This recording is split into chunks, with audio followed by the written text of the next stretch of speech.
Please stand by. Okay. We are stable. Okay, so first of all, if we can start off talking a bit about Betrothal, the new edition. Tell me a bit about this perfume and its connection to the current royal wedding, which we're... Well, I'd love to. Betrothal was formulated originally in 1893 to celebrate the wedding of Princess May of Teck to the then Duke of York. And Princess May went on to become Queen Mary, and the Duke of York went on to become King George.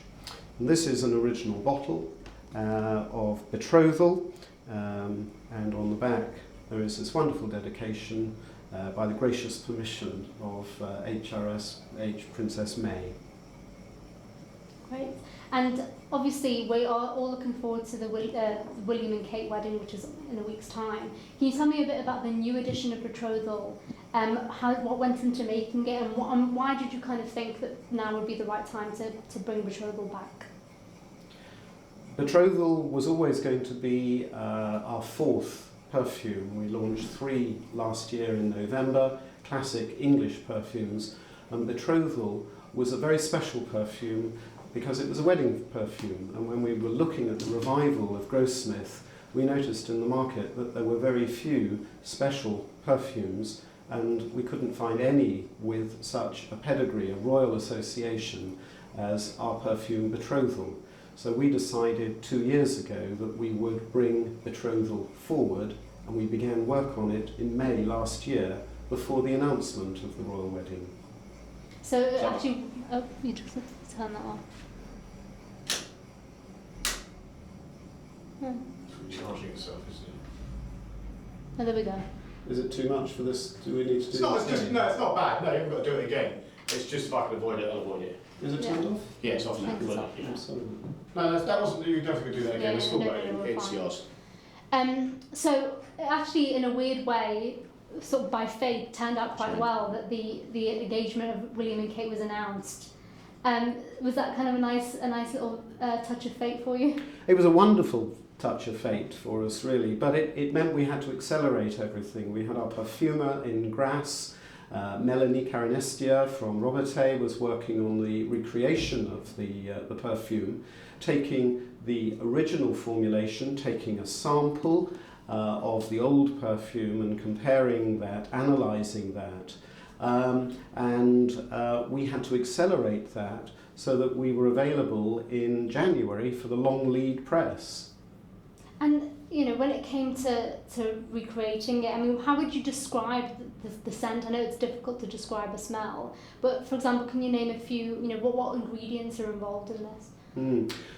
Betrothal is what's called a floral bouquet, so it's very strong on florals, but particularly for us, rose de May, which is the most expensive rose ingredient, which grows only in Grasse, and jasmine from Grasse. So they're the cornerstone of or the core of the perfume. We also have, and I've forgotten all the other contents that I've got in. It's all right. We can.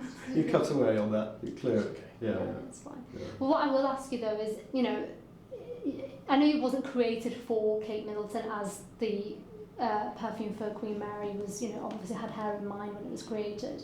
But have you informed the palace at all about this scent, and have you had any response? Because it had such strong royal associations, we wanted the palace to know all about it and what we were planning to do. So in February we let them know that we had our perfume ready, and we presented some samples to the palace, and we got a lovely response. Because we wanted Catherine Middleton to be the first to wear it, and so we planned our launch after the royal wedding, and in the response she was really, really grateful to be offered the opportunity to be first to wear, but very gracefully said on this occasion she's not going to take us up on our offer. And when it comes to when you kind of have a customer in mind, is someone like Catherine Middleton someone that you kind of think of when you're coming up with, I guess, marketing strategies for the perfume? Is that the kind of customer that you aim for? It's very unusual for us to think of an individual. In fact, this may well be unique for us. We are haute parfum, we're right at the top of the perfume market, And so our perfumes are not created with individuals in mind. They're classic perfumes. This was a perfume created for royalty, for a royal occasion. And when we were reviving it and creating the modern version of Betrothal, it was created with Catherine Middleton in mind. And do you think, I mean, obviously there are various different types of perfume, but a specific wedding perfume, I mean, is there a market for just wedding perfumes, in your opinion? There's a very strong market for wedding perfumes. There's a huge market, a wedding industry for all sorts of products associated with weddings. And perfume in particular, for a bride to remember, the perfume for her wedding day is quite something. And when we were interviewed, I was interviewed in Rome only a month ago. A journalist was smelling the perfume and she was just saying how wonderful it was. And I said, this is a perfume for a bride on her wedding day. And she went, no.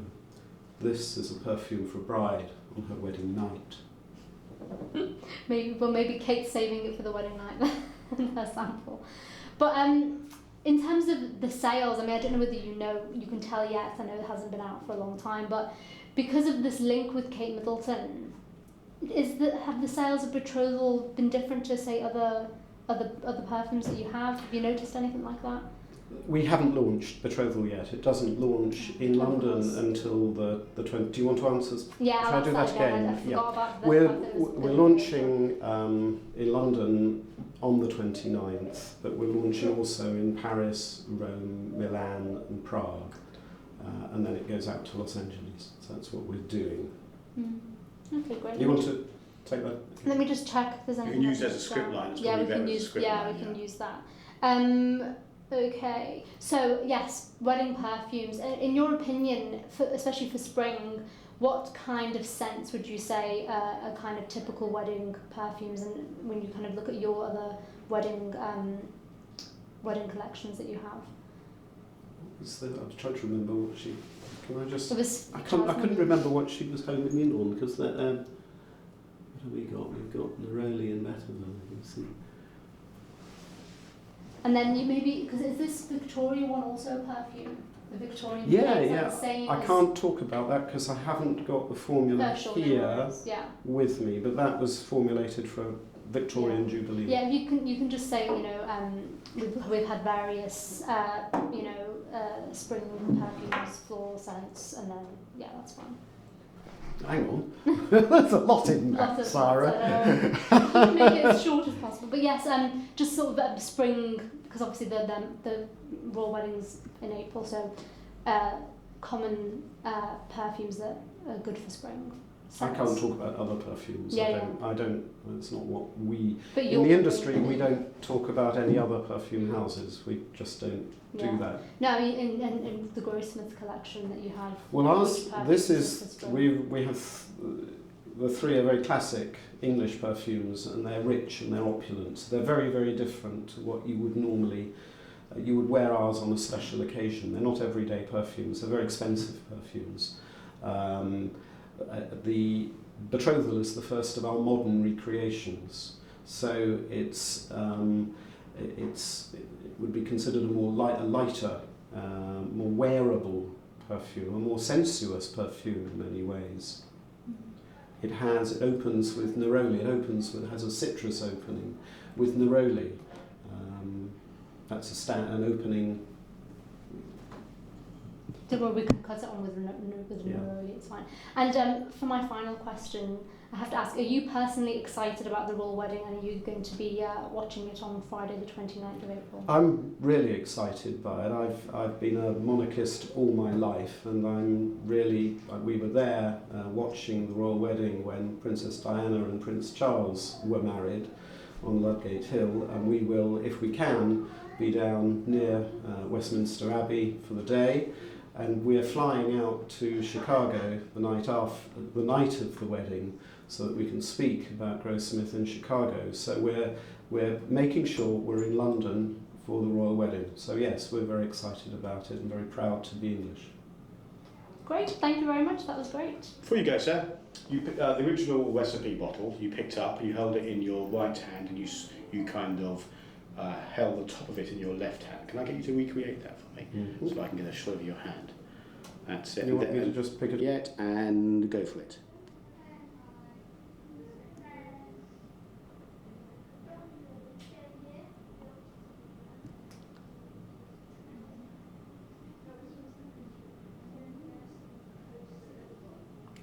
That's lovely. Ended up working in TV, like advertising. She worked for Carlton. Mm-hmm. And then after leaving Carlton, she ended up getting a job with AP doing sort of production management. So not really the journalism or kind of creative side, more the kind of management sort of logistical side of things. And when I was in my final year at university, I just needed a part-time job, basically. And literally someone just a few days a week to help out. So I came in, had an interview with the then boss, and basically became a part-time sort of office assistant. And then I just kind of looked out really, because it just so happened that when I finally graduated, because I did classics at uni, I wanted to go and work in like a museum, and then you get kind of used to having actual money regularly, and then I decided that I actually did want to stay in TV, and I've been there. So. As a surveyor, just stayed. My father was in shipping, so he was shipping in Liverpool and Manchester, which is why we lived in Highton. So we had to both. They retired to Devon. Amanda comes from Exmouth. You've got something that is all about wealth creation. Most of our perfumes are sold outside the UK. Only 5% of our business is in England. Can I ask you to stay still as you're talking, sir, because it makes sure that it doesn't reflect off the bottle. Talk away, but just to try not to move your hands, thanks. So 95% of our business is outside the UK. So we need support, really, if we're to help UK PLC. And because we're a luxury brand, we're going to get behind us, and the BBC should get behind us. So one of the reasons I wrote to the Palace, because I thought if anybody deserves to have something positioned, we should be there with a good chance of it. So we were a bit disappointed. We weren't surprised, because we now know the Palace is turning everything down. There's nothing that they're accepting. Everything is being returned. So we're quietly happy that our samples weren't returned. Because there was one for the Duchess of Cornwall, one for Mrs. Middleton, and one for Catherine Middleton. So we sent 3 little ones through. Oh, that's good. Well, hopefully that means that. And we sort of presented our credentials, as they say, before Christmas, and been round. So they knew what was coming, and they were receptive to it being delivered. So, and one of the things that we aspire to is to have a royal warrant again. So I don't want to upset the Palace in any way, and that's why I'm going out of my way to say, no, she isn't wearing our perfume. It would be lovely if she was, sort of thing, So lived out there. So we were brought up on a diet of pistachio nuts and dates, and I was the only kid in town who knew what a pistachio nut was. So no, I haven't been to Iraq yet. But my father was involved with the enthronement of the Shah before the other Shah in Iran, his father. So he was around in those days. He'd be 103, I think, if he was still alive. Okay, so yeah, at any time if you want to restart anything, just say, and we'll start that. Okay. Because we're going to be chopping it up. And just relax and sort of, you're sitting perfectly now, and just totally relax. Sort of tie that wire ever so slightly. There. Excuse me. Thanks. Find your wallet gone, of course, but that's just the cameraman hand. I've got any herbs or anything in my teeth. Just No. Don't worry, we'll do. Yeah, don't We'll worry. tell you. We're stable and fit. Okay, well, if we start off, do you want to tell me a little bit about Wedding Bouquet and how this fragrance relates to the upcoming royal wedding? Yeah, well, it's really a fragrance that we wanted to create as a celebration of the wedding. It's something we've always done in the past as well. We've always created society wedding fragrances for the church there at St James's Church, just opposite us on Jermyn Street. And it's just I've lost my train of thought. I'm awful at this sort of thing. You can pick it up again. Okay. Yeah, it's fine. So we've covered that, so you can just start again and about maybe the notes and the smells or wherever you were just about to say. You can just start again at a new sentence. Sure. So just From wherever. Yeah. Okay. And it's a fragrance that our perfumer looked at our original wedding bouquet recipes, and has used various ingredients from those, but brought the fragrance up to date by using a sort of white flower theme to really give the fragrance a very sort of crisp and fresh edge. So it has a number of white floral ingredients which really sort of bring a freshness to the fragrance, as well as citrus notes at the top. And so the main heart of the fragrances are jasmine, lily of the valley, orange blossom, and stephanotis, which is a very traditional wedding bouquet flower. And then the base of the fragrance is given warmth by musks and sandalwood. And when it comes to Kate Middleton, is she the type of sort of ideal customer, I guess, for you, would you say? She would be an ideal customer, and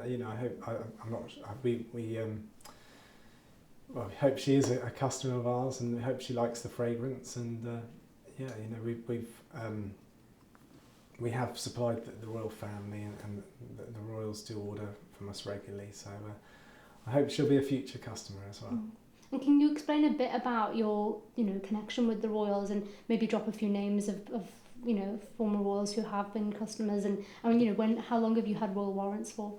Well, we granted our first royal warrant back in 1810 by King George IV, actually as a smooth pointed comb maker to the king, although we were doing fragrances as well at the time. And then as the business gradually sort of evolved into perfumes and fragrance, then we were granted a royal warrant from Queen Victoria in 1837 as perfumers, and we're lucky enough to have held warrants from all reigning monarchs until this day, which is a great privilege, and it's something that we're very proud of. So does that mean that you're quite excited about the upcoming nuptials then? Oh yes, very excited. I think there's a real sort of a real buzz, I think, about the royal wedding, and I think like everyone, I think we're very excited about the wedding coming up. And in terms of your experience with wedding perfumes, I mean, there obviously is a market just specifically for wedding fragrances.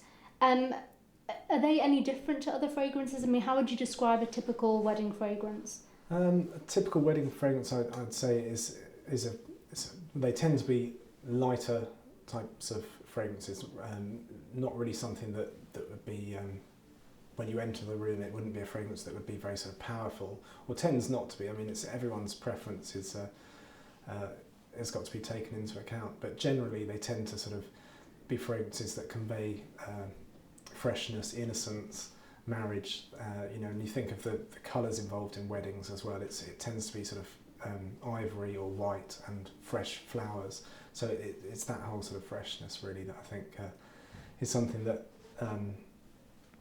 that's important for a wedding fragrance. Although, having said that, back in the 1980s when we made a royal wedding fragrance, then the trend at the time was for much heavier fragrances. So the wedding fragrances we developed then were much stronger. But I think things were like that in the 80s, much stronger fragrances with things like Poison and Giorgio Beverly Hills and things like that. So nowadays we're looking more at kind of a lighter floral fragrance.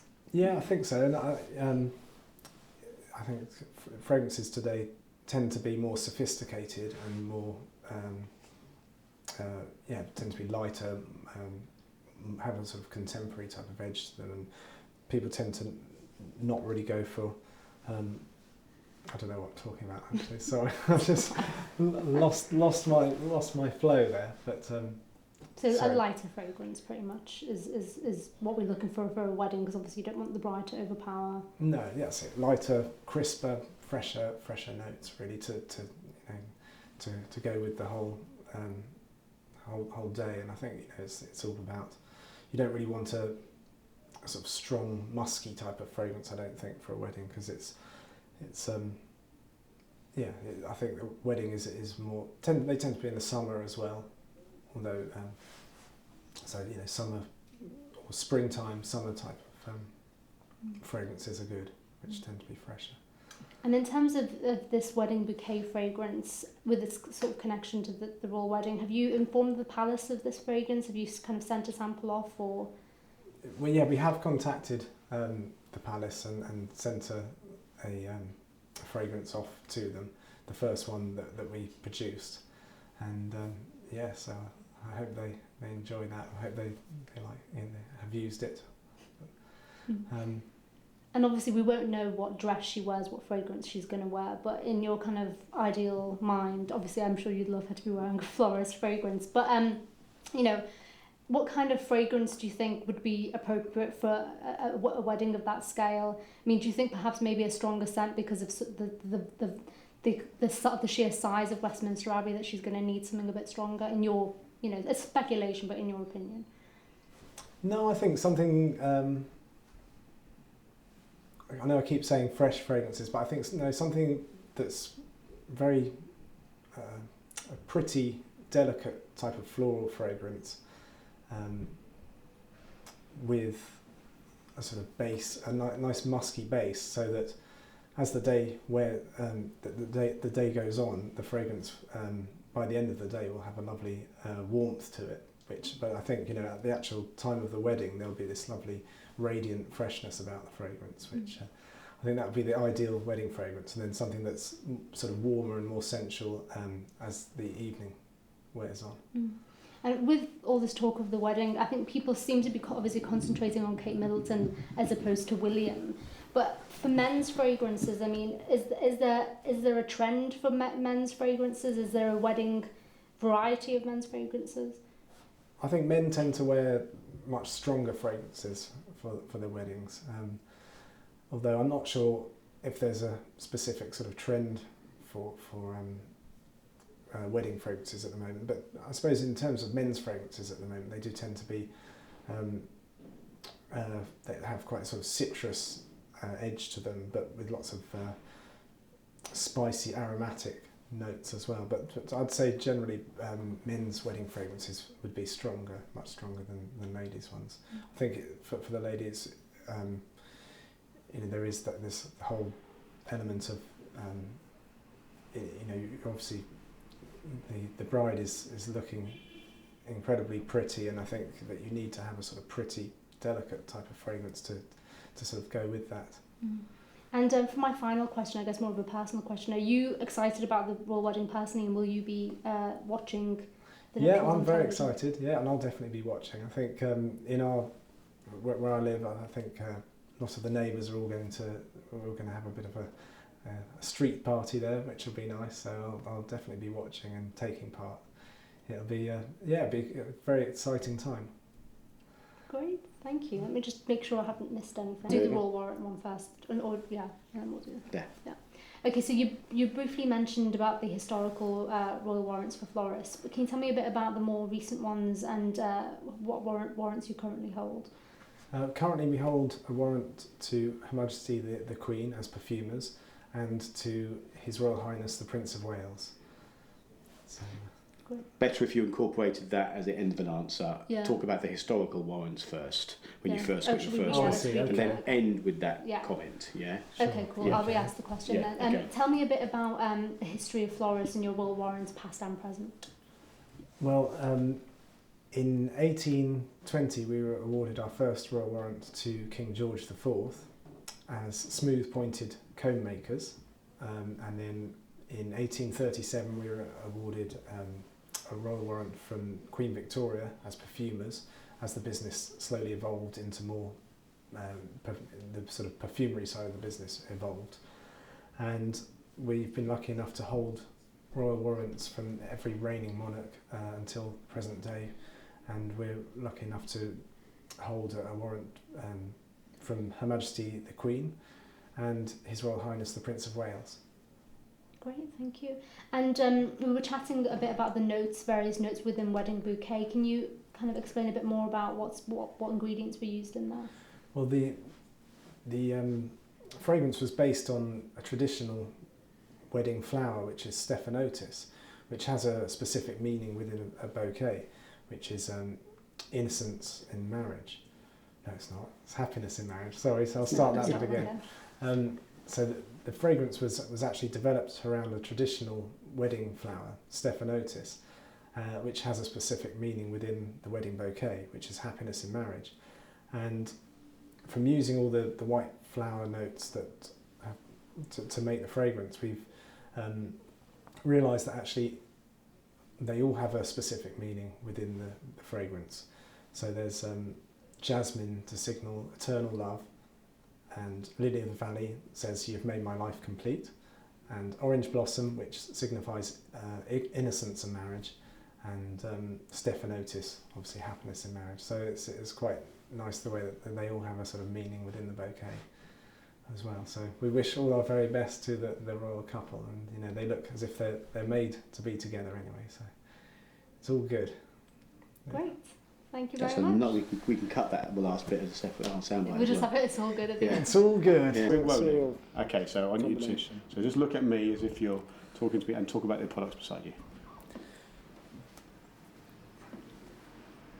A bride for a wedding day would tend to go for a very fresh, light type of fragrance. This fragrance here, Zafiro, is based on citrus notes mixed with jasmine.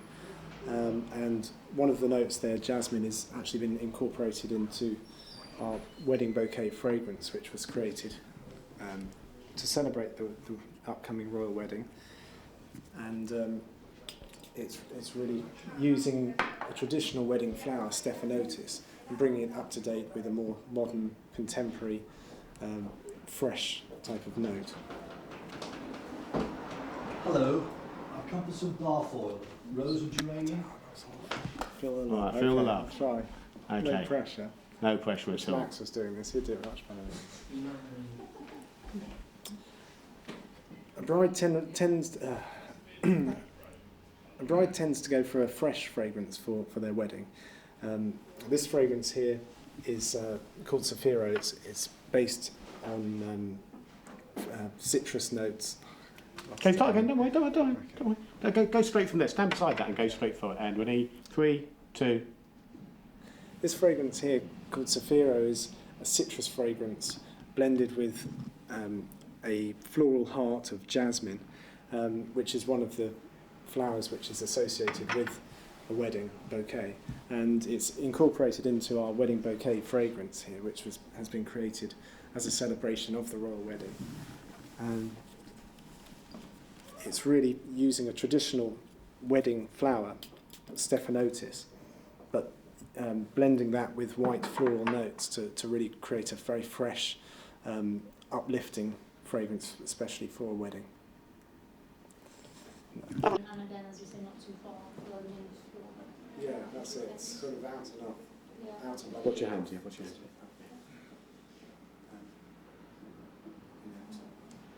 Children. I wonder whether that should be a full bottle. Go on then. If you're worried about it, do it, yeah. I'm not sure. Is that our citrusy then? Yeah, I'll have one of those. Yeah. Anything else for you? That's all, thank you. Just over here. I'm sure you would. It's such a strange thing. Did you change your names? Yes, I do so. Thank you.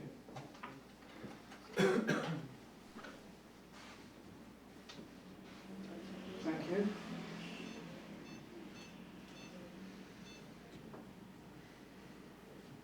It's a good size to last a long time. Good. It's your Film's card. gonna go. Thank you. Just pop up.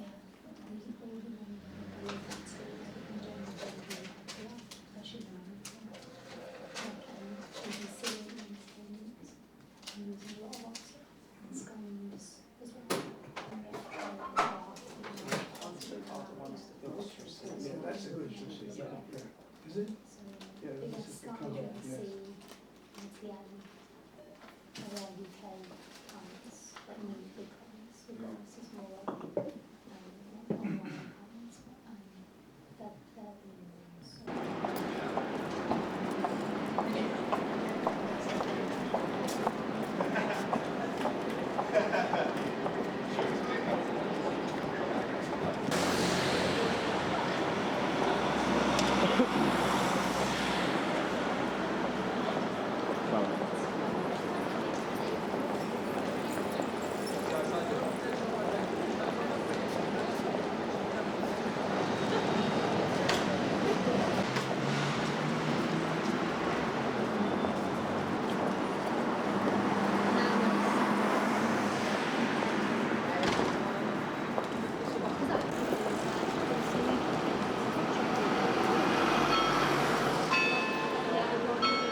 able to mark the Yeah, nose. fine.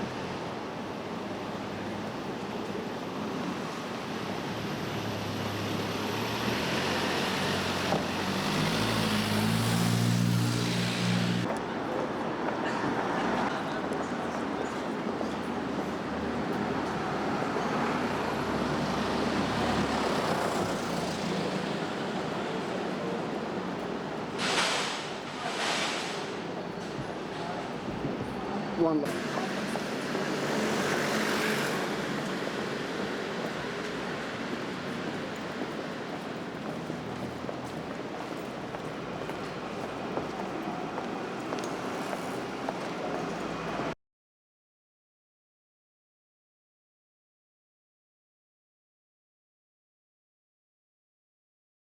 Yeah, up at the top now. And as it dies down a bit, you'll end up with quite a very nice white. We're ready to speak. Ready? Stand by. Yeah. Okay, so first of all, I guess, tell me a bit about how the idea came up to create this new fragrance. We started this process about 15 months ago, and we wanted to look at a fragrance that was appropriate for a younger woman. So we generally try and picture a woman in mind. So over the years, we've had fragrances that we were inspired by Twiggy, but what we wanted to do this time was look at a woman who was in her late 20s, early 30s, that was outgoing, that was romantic, that sort of fitted the royal profile. So we thought of Catherine Middleton, and we thought, what type of fragrance would she like? So basically we have to brief a fragrance house, so you brief noses, and they come back with a number of submissions. Now, as a fragrance house, we are always about flowers, so it's always going to be a floral fragrance. And so we went through a process of looking and evaluating a number of floral fragrances, and we settled on Daisy. And the daisies actually don't smell, so you have to interpret how you think a daisy smells. So in our case, it wanted to be quite fresh and young and vibrant, quite playful, and so we chose Daisy. And I mean, I can give you a smell now, so you can smell it. But it's basically got a very sort of greeny, appley top note, and basically that's what you smell immediately when you spray the fragrance on. And then it dies down to a heart, which is like a white flower, so it's very crisp and clean. And then about sort of an hour into when you're wearing the fragrance, it's quite sort of musky and a sort of sandalwood. So it's warm by the end. So we basically were fortunate that we had Catherine in mind, because we didn't know that obviously the engagement was going to happen. So we did this process way before the engagement to enact. We also had a slight bet, because in that time it was like, is he going to ask her, is he not? And I don't know if you remember when you play with daisies as a kid, it's like, he loves me not. So we thought, even if he was to say no, then the daisy would still be quite relevant. So we started a long time ago. It was just very fortuitous that when we came through the testing and the engagement was announced, we'd already had something in mind for Catherine. And you looked at again, because the wedding is going to be in April, which is spring, a floral sense, all of that, so that worked quite well, isn't it? Yeah, no, we were quite fortunate. So I mean, we'd launched this in February, so in time for like Valentine's. But no, it's a sort of, we couldn't really have wished it more, but. And tell me a bit about how long it actually takes to create a fragrance from the kind of beginning stages to the final package in its bottle. In our case, it took about 15 months, but with some fragrances, it can take people a lifetime. We had a very clear brief, because we had a woman in mind and an age profile in mind, and we wanted to launch in the spring of this year, so it was always going to be a quite light fragrance. When we give the brief to the nose, it depends on what they come back with. I mean, have they understood our brief correctly? So you generally have a number of submissions. You don't get it right first time. Sometimes it could be too heavy. It could be, it could cloy a bit. I mean, there's a whole, and it also has to be tested. It's not just by me. There's a whole number of us that evaluate it, and we have consumer feedback. Once we've signed off on the fragrance that we like, you then have to go on a stability and compatibility testing, and that basically means that the fragrance is not going to react with any of the ingredients or it reacts with the packaging. Now, in Yardley's case, we've always prided ourselves on, we have a very simple approach to packaging. It's the same bottle that we've used for years, it's the same carton, so unlike other fragrances where a lot of the investment goes into the tooling of the bottle, that can take months because it's starting from scratch. With ours, we're quite fortunate, we've been doing it a long time, so we already have bottles that we can use. and a look that we can use. And we don't have to pay a royalty. I mean, this is all our money goes into investing in the quality of the fragrance. So once you've gone on test, that's how we could, we started the process 15 months ago now, but we started the buying of the bottles and the manufacturing process towards the end of last year. And you said that obviously Kate Middleton was an inspiration before the engagement, everything happened. She's been such an inspiration to even fashion designers have been talking about how they love her style, everything about her. What is it, do you think, about her that is so kind of inspiring to kind of creative outlets such as fashion, perfume making? What is it about her? Well, for us, I mean, we're proud to be a British brand, so we have a long-standing relationship with the royal family by having royal warrants. So she was on the cusp of entering into the royal family. So we were looking at her as an inspiration. The fact that she's beautiful, she seems to be very sincere and open, and she's quite fun. So she encapsulated all the things that we'd want for a younger fragrance within the Yardley brand. And tell me a bit about Yardley's history and kind of connection with the royals. Can you kind of briefly explain that a little bit more? Yeah, sure. I mean, Yardley's history started in 1620. There was a man called Yardley. We unfortunately don't know his name, and he was quite an entrepreneur. And he went to Charles I, and he paid a concession to sell soaps to the great unwashed of London, which was pretty much everybody. And he used lavender as the fragrance of the soap. In 1666, in the Great Fire of London, all the records were burnt, so we can't actually claim that as our birth date. What we can do is that another 100 years later, there was the coming together of two families, the Cleveland family and the Yardley family, and they set up the House of Yardley. So that's 240 years ago. In 1921, Yardley was granted its first royal warrant by the Prince of Wales, who subsequently became Edward VIII. And since that time, we've had 6 royal warrants. Unfortunately, when a member of the royal family dies, the warrant goes with them. So you have to then go through the process of getting another warrant. So we now have 2. We have one from Her Majesty the Queen and one from the Prince of Wales. And so does that make... Oh, sorry, we'll just lower the wrong end. Yeah, does that kind of sort of stamp of approval from the royals kind of make this fragrance even more special in a sense? Well, they haven't tried this. I mean, as a process, you don't go and submit a fragrance for their approval. I mean, you have a warrant, and what that means is that the households generally have to, they buy from you every year in some capacity. I mean, we're a very broad brand, so we have a lot of products. So it's great. I mean, it's important to us that we have that royal relationship. It's a fantastic endorsement to have. It is a sort of seal of credibility. In our own market, it's strong, but also some international markets, they really like the fact that it's had a royal warrant. But there are some markets where it doesn't, so it depends. And in terms of the royal wedding day, I mean, obviously this is complete speculation, but what kind of sort of scents would you like to see sort of Kate Middleton or Prince William wearing? I mean, what kind of are the trends for this time of year, and what kind of, I'm guessing a floral scent would be your... Flowers are generally used, they're perfect because always they're used from a bouquet perspective. So a lot of people are doing layering, so what they have in their bouquet, well, not necessarily about the royal wedding, but people, what they have in their bouquet they also wear. So there's a big trend for Lily of the Valley, which is a very delicate flower, and it's coming into season as we speak, so mid-April, May. And so, we'd hope to see people sort of thinking about the flowers that they're carrying or what the grooms are wearing in their buttonholes, and they're wearing the same scent. And do you think that, obviously this is a fragrance aimed at women, do you think that poor Prince William's sort of not really having much attention paid on him during this whole wedding fiasco, and that people are really concentrating on Catherine Middleton, what she'll wear, what perfume she'll use? I mean, what's your view on that? Well, we are launching a male fragrance that coincides. It was actually briefed for a slightly older man. It's called Citrus and Wood. So, and that's more for like a sort of discerning gentleman of probably 40 plus. So it's not necessarily William's age profile. But that's a very sort of citrusy top note, and it goes down to a kind of warm, peppery, woody note at the base. So there are going to be fragrances that are appropriate for him, but I think the very nature, everyone always focuses on the bride.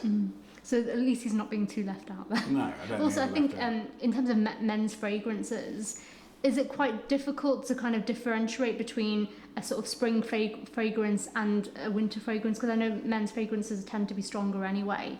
In terms of trends for men's fragrances for spring, what do you kind of see? Generally, in the summer, people like to have more. They're called oceanic notes. So quite they're called watery. So they're very fresh. So there are very distinct categories in terms of you can get fragrances that are very sort of subdued and mellow and warm, or you can get things like a very high, very strong sort of citrus content, which will be more appropriate for the summer, and you wouldn't necessarily wear that in the winter. Our fragrance that we're launching is a combination of citrus and wood, so it sort of works during the day and it can work at night.